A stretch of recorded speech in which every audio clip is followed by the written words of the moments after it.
Hello, j'espère que vous allez bien parce qu'aujourd'hui je vais vous envoyer du soleil.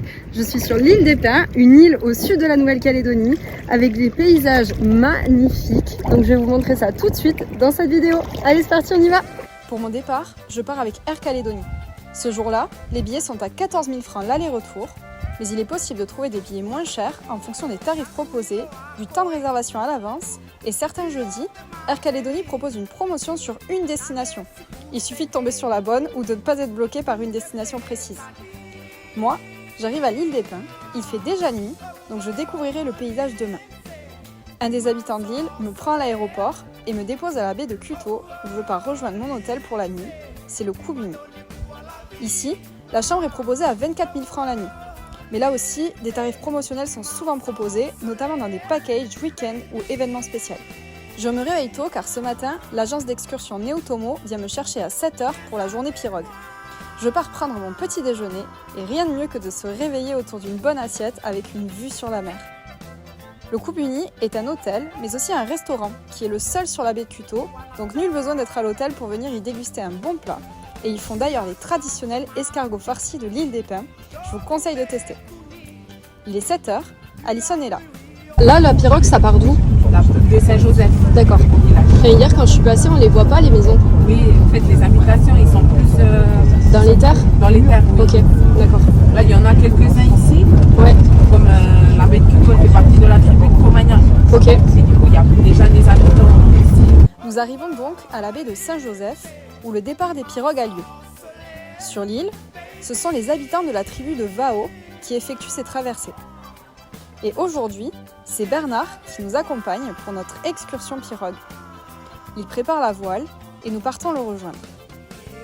Pour traverser dans l'eau, il y a un passage rempli d'algues qui donne une couleur incroyable, mais vous vous doutez bien qu'il y a une belle sensation gluante sous les pieds lorsqu'on marche dessus. Alors pour les personnes qui sont rédhibitoires à ça, pensez à prendre vos chaussures d'eau. Nous montons à bord de la pirogue et nous partons voguer en direction de la baie d'Oupi. Un magnifique lieu où des gros rochers sortent de l'eau comme dans des décors fantastiques. Entre l'eau turquoise et les pirogues, on se croirait dans le dessin animé Vaiana.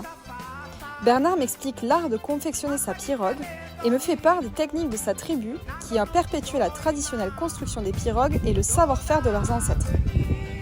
Il m'explique notamment que lorsqu'il part en forêt dans le but de construire une pirogue, c'est l'arbre qui l'appelle et non lui qui va le choisir. Une grande force spirituelle est présente dès le départ et la réalisation peut commencer.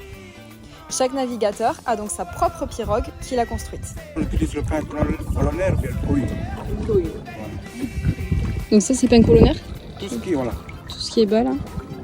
Et Alors, ça c'est de l'acacia. acacia, ok.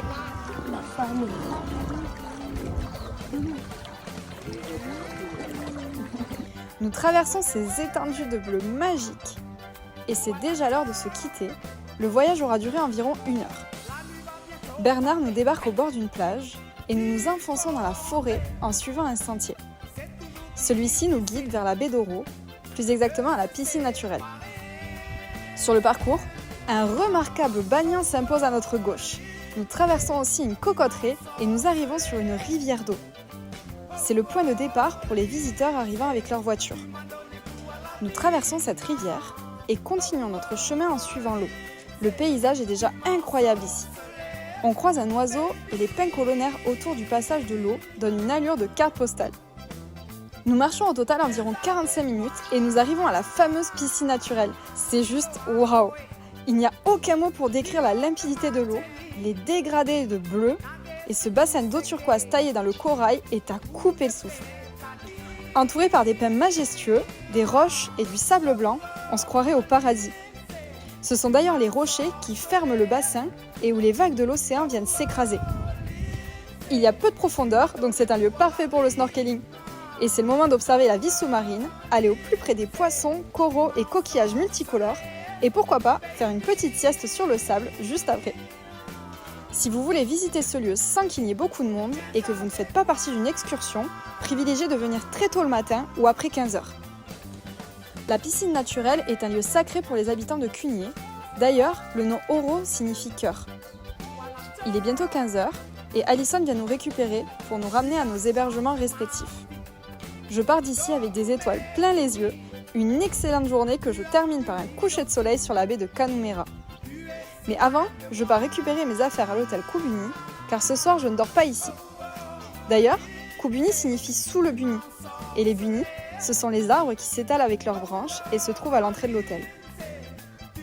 Je repars donc pour la baie de Kanumera qui se trouve à 15 minutes à pied de l'hôtel. Et là-bas se trouve mon hébergement pour ce soir, l'hôtel Ure Lodge. Celui-ci propose des bungalows qui donnent sur la plage de la baie de Kanumera. Et ici, le bungalow est proposé à partir de 45 000 francs la nuit. Mais là encore, des offres promotionnelles sont régulièrement proposées. Et moi, je pars faire de beaux rêves après cette formidable journée. Et voilà pour ce qui est de mon premier jour sur l'île des Pins. Nous, on se retrouve la semaine prochaine pour un nouvel épisode de Destination Ailleurs, toujours sur Morgan Explorer. Et cette fois-ci, ce sera pour voir la suite de mes aventures sur l'île des Pins. Tata, bisous.